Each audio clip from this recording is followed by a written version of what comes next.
నమస్తే దోస్తులు.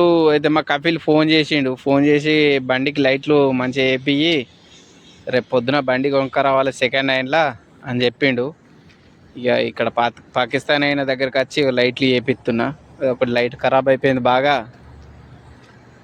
ఈ బండి రేపు పోయి నేను పోతానో మా దోస్తులు పోతారో తెలియదు, కానీ బండి అయితే చేపించి పెట్టు అన్నాడు.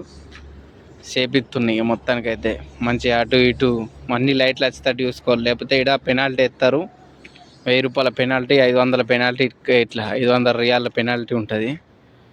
ఈ లైట్ రాకపోయినా కానీ పెనాల్టీ అన్నిటికీ. ఓకే దోస్తులు, మళ్ళీ లైట్లు అన్నీ చేపించేసిన వెనుక ముందట అన్నీ. ఏ ఒక్క చిన్న లైట్ రాకుండా కానీ 500 ఫైన్ వేస్తారు. అందుకని ఈ లైట్లు వేయించుకొని మంచిగా అంతా సెట్ చేసుకొని బండి ఉంచు అన్నాడు. వాడ పార్కింగ్ వేయమన్నాడు. ఆయనకు 400 రూపాయలు ఇచ్చినాం.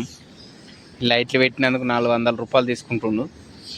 ఇట్లుంటుంది. పాకిస్తాన్ వాళ్ళకి బాగా డిమాండ్ ఉంది ఇక్కడ. మన వాళ్ళు ఉండరు కదా, అందరు పాకిస్తాన్ వాళ్ళు మెకానిక్లు.